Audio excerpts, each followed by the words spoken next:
Ridha Allah subhanahu wa ta'ala adalah salah satu dari sifat. Nabi SAW mengatakan, laisa lil mu'min ayyudhilla nafsahu. Mukmin itu jangan sampai menghinakan diri. Sejarah hamba yang Allah sebutkan dalam Al-Quran, di antara tujuan besarnya adalah agar menjadi pelajaran. Bismillahirrahmanirrahim. Assalamualaikum warahmatullahi wabarakatuh. Alhamdulillah alladzi 'allama al-Qur'ana wa 'allamahu al-bayan. Afdhalus shalah wa atammu taslim ala nabiyyihil mustafa wa rasulihil mujtaba Nabiyyina Muhammad ibn Abdullah sallallahu alaihi wa alihi wasallam wa ba'd. Jemaah sekalian, alhamdulillah kita bisa berjumpa di pertemuan yang ketiga. Setelah di pertemuan pertama kita bahas tentang urgensinya karakter atau bina syakhsiyah muslimah, mengembangkan kepribadian karakter seorang muslim. Kita juga sudah membahas, mengangkat tentang bagaimana akidah menjadi fundamental sekali, menjadi pondasi dasar di dalam kepribadian, di dalam karakter seorang muslim. Maka sekarang hari ini, jemaah sekalian, secara spesifik saya akan coba mengangkat tentang bainal ilmi wad dawafi' fi bina'i syakhsiyatil islamiyah, karakter amanah.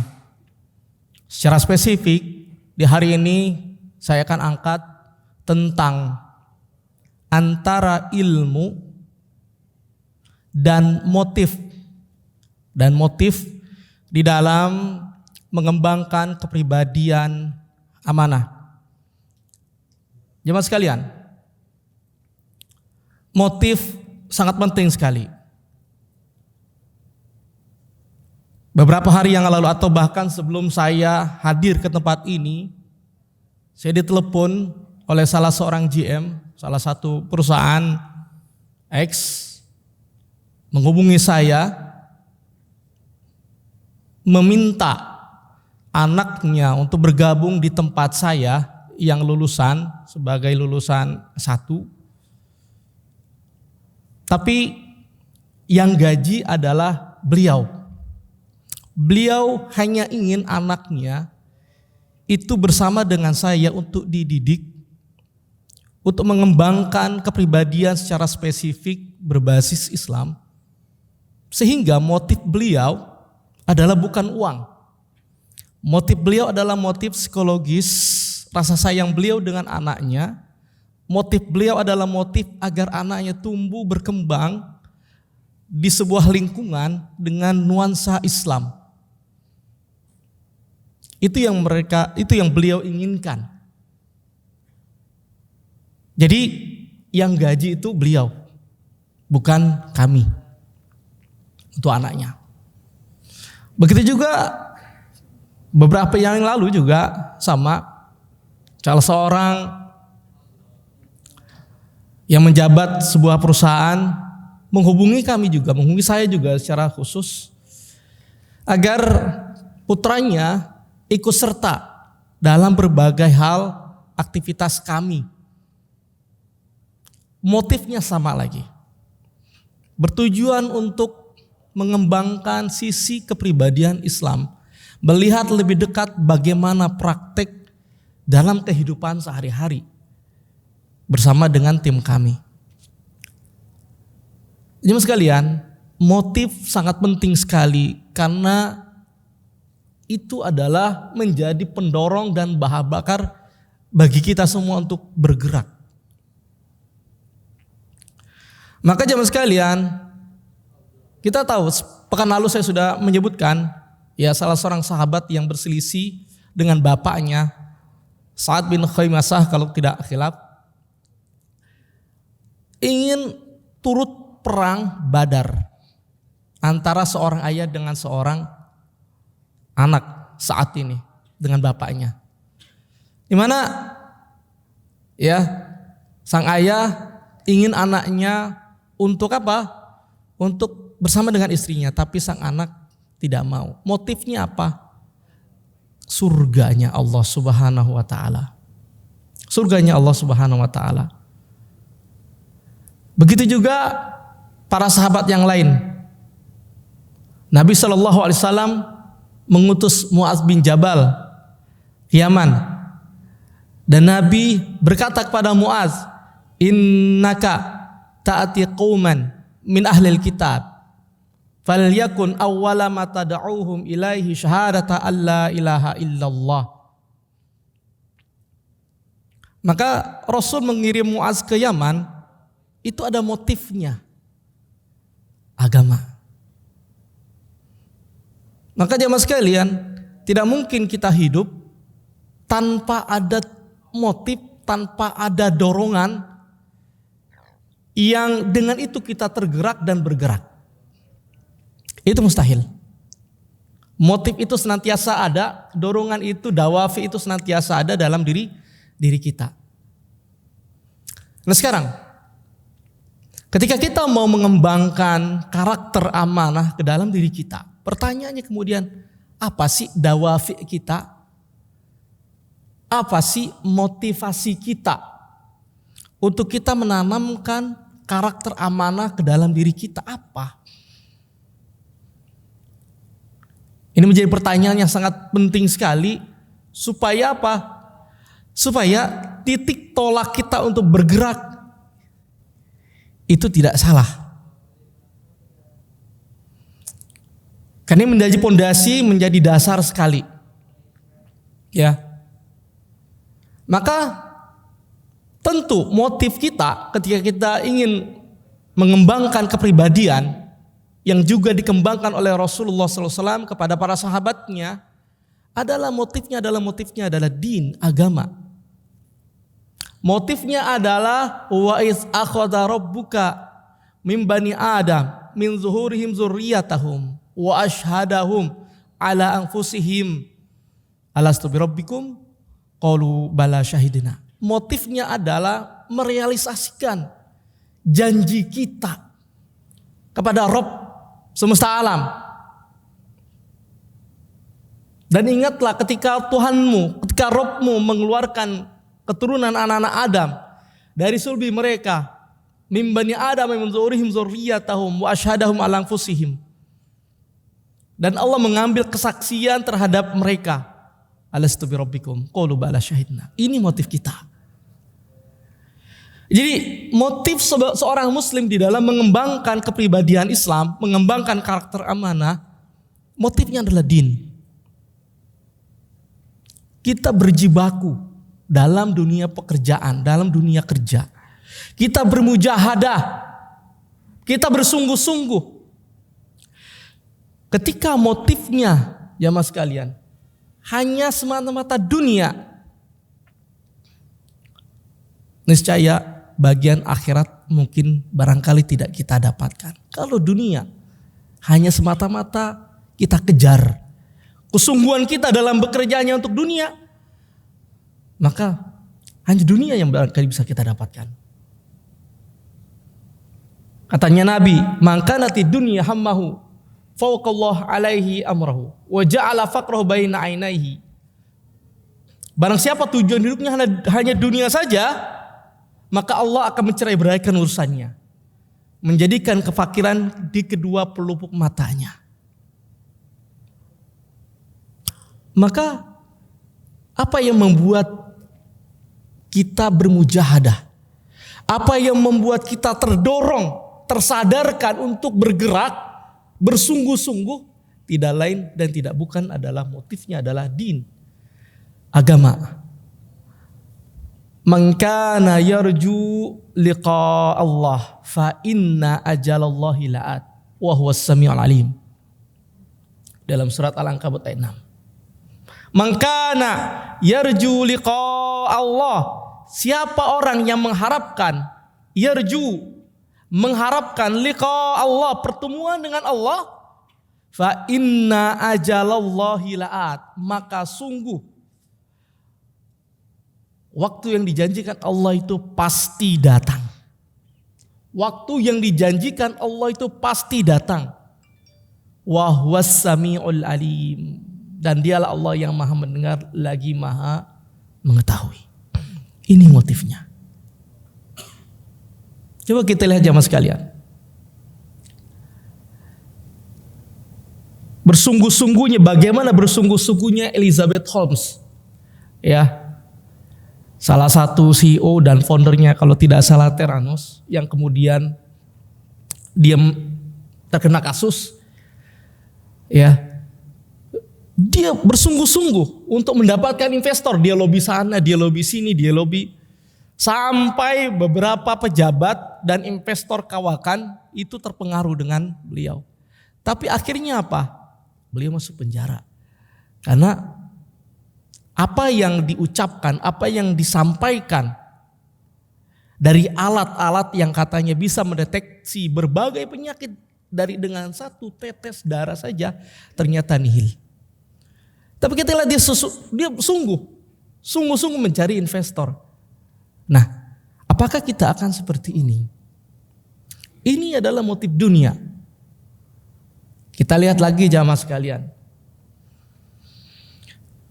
Beberapa kasus yang terjadi tentang penyalahgunaan dana umroh dari berbagai travel yang terkena kasus. Pertanyaannya adalah, apa motif mereka? Apakah murni motifnya adalah din, agama, atau motifnya adalah dunia? Mereka bersungguh-sungguh tuh mencari masa. Mereka membuat skema strategi bagaimana market mereka itu bisa masuk ke dalam umat Islam. Bagaimana mereka bisa mengumpulkan dana umat. Tapi ujung-ujungnya adalah apa? Ujung-ujungnya adalah penggelapan dana. Ya, kita tidak usah sebut siapa atau travelnya apa. Mesti kita tahu insya Allah. Ya, karena ini sempat viral. Nah, jamaah sekalian. Lalu, sekarang gini. Apakah motif yang menggerakkan kita untuk berbuat sesuatu itu cukup hanya dengan motif saja tanpa dibingkai dan didasari oleh ilmu? Tentu tidak. Ilmu menjadi barometer. Motif apapun juga, hatta motif agama sekalipun, kalau tidak didasarkan atas al-ilmu, tidak didasarkan atas ilmu, maka akan barangkali sia-sia dan bahkan menyimpang. Motif saya ingin masuk surga dan ingin mendekatkan diri kepada Allah, sehingga saya sholat malam terus-menerus tidak pernah tidur. Saya ingin mendekatkan diri kepada Allah. Saya tidak akan pernah menikah selama-lamanya, karena saya hanya ingin dekat dengan Allah dan mencintai Allah. Saya ingin berpuasa terus-menerus tanpa berbuka, karena saya mencintai Allah. Pertanyaannya adalah, apakah ini dibenarkan? Ja'a salah satu rohtin ila azwajin Nabi sallallahu alaihi wasallam. Datang 3 orang kepada Nabi, kepada istri-istri Nabi. Yas'aluna an ibadatihi, bertanya tentang ibadahnya Rasulullah sallallahu alaihi wasallam. Ketika dia bertanya seperti itu dan kemudian disampaikan oleh istri-istri Nabi, lalu mereka pun menyimpulkan, ama ana wallahi inni la asumu abadan wala uftir. Maka aku demi Allah, aku akan terus berpuasa selama-lamanya, tidak akan berbuka. Yang satu lagi berkata, sa'akumu lailan wala anam. Aku akan mengerjakan terus-menerus salat malam, tidak akan pernah tidur. Yang satu lagi berkata, amma ana wallah inni lam atazawwaj. Inilah atazawwaj abadan. Adapun aku tidak akan pernah menikah selama-lamanya. Pertanyaannya adalah motif mereka bagus. Ya kan? Din, agama. Ya. Motif mereka agama. Tapi kemudian masalahnya adalah apakah cukup? Maka ilmu menjadi sangat penting sekali untuk menjaga kita on the track, untuk menjaga kita berada pada koridor syar'iyah. Ilmu. Saat saya ikhlas puasa terus menerus tanpa berbuka. Saya ikhlas sholat terus menerus tanpa tidur, saya ikhlas.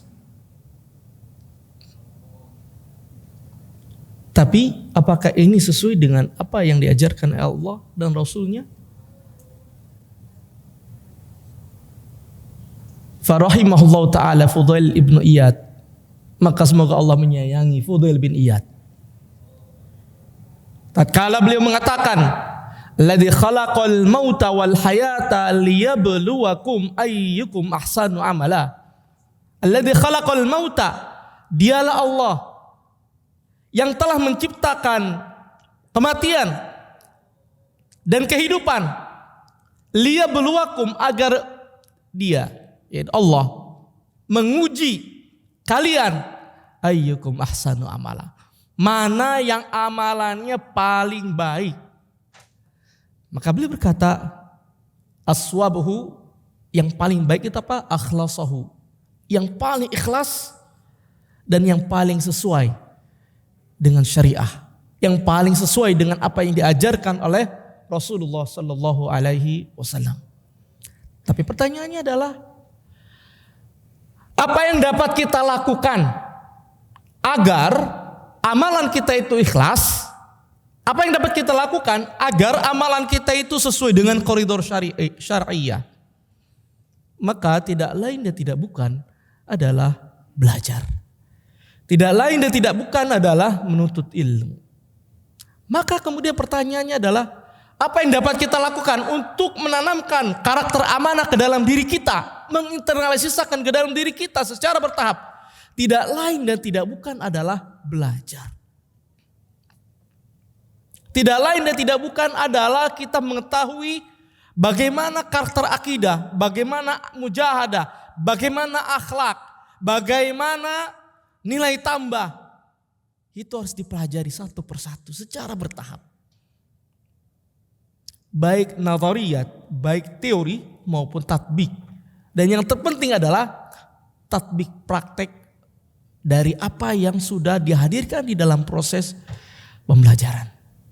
Dan jamaah sekalian, seperti yang saya sampaikan pada kesempatan yang lalu, Rasulullah Sallallahu Alaihi Wasallam di dalam mentarbiyah umatnya, di dalam mendidik umatnya, maka saya mencatat ada 17 pendekatan yang Nabi Sallallahu Alaihi Wasallam berikan kepada umatnya. Satu di antaranya, jamaah sekalian, yang biasa Nabi lakukan, yang biasa Nabi berikan kepada umatnya adalah memberikan contoh, mendemonstrasikan, melakukan pendampingan secara terus-menerus. Bukankah surat atau ayat yang turun tentang khamr itu bertahap? Ya. Itu memberikan faedah kepada kita bahwa Nabi senantiasa fokus kepada siapa? Umatnya. Melakukan pendampingan secara berkala. Allah turunkan ayat-ayat tentang khamr dan pelarangan khamr secara bertahap. Begitu juga dengan hukum-hukum yang lainnya. Maka Rasulullah Sallallahu Alaihi Wasallam senantiasa melakukan pendampingan. Rasul memberikan pertanyaan-pertanyaan empowering, pertanyaan yang memperkaya, mengembangkan diri mereka. Atadruna manil muflis? Apakah kalian tahu, kata Rasul kepada para sahabat, siapa orang yang bangkrut? Maka para sahabat menjawab, al-muflis Hina, orang yang bangkrut menurut kami adalah orang yang tidak punya dinar dan dirham. Lalu Nabi menjawab. Begitu juga bagaimana Nabi yang mulia alaihi salatu wassalam membangun kedekatan kepada umatnya. Jemaah sekalian. Nah, ini adalah bagian daripada pendampingan. Dengan memaksimalkan apa? Bahasa komunikasi empati. Komunikasi empati, komunikasi persuasif dengan memaksimalkan bahasa verbal dan non verbalnya Rasul ya kepada umatnya. Kalau orang sekarang mengatakan ya bahasa komunikasi empati, bahasa non verbal, Nabi sudah mempraktekkan. Jemaah sekalian. Ya, salah satunya apa?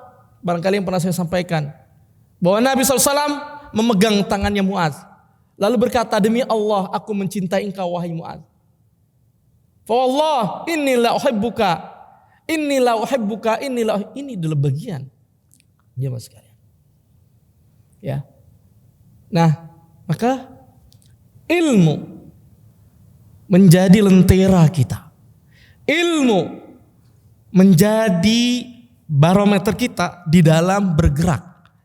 Ilmu menjadi pondasi kita di dalam melakukan segala macam aktivitas. Oleh karena itu, jemaah sekalian, pantaslah ketika Rasul menyebutkan man salaka tariqan yaltamisu fihi ilman sahalallahu lahu tariqan ilal jannah. Maka pantaslah ketika Rasulullah SAW bersabda, siapa orang ya mansalaka yang berjalan untuk menuntut ilmu,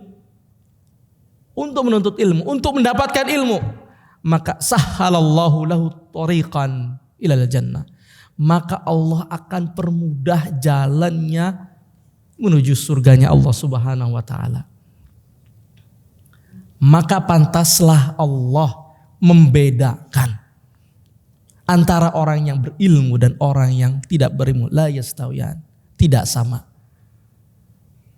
Maka pantaslah Allah mengangkat derajat orang yang berilmu. Yarfa'illahil ladzina amanu minkum wal ladzina utul ilma darajat. Mengangkat orang yang beriman dan berilmu beberapa derajat. Mengapa?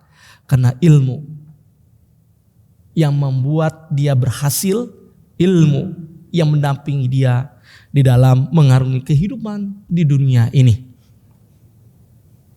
Demikian jemaah sekalian, maka untuk kita bisa merealisasikan, menginternalisasikan, untuk kita bisa menghadirkan kepribadian Islam ya dengan spesifik karakter amanah, tidak lain dan tidak bukan kita belajar, kita berilmu tentang amanah itu sendiri.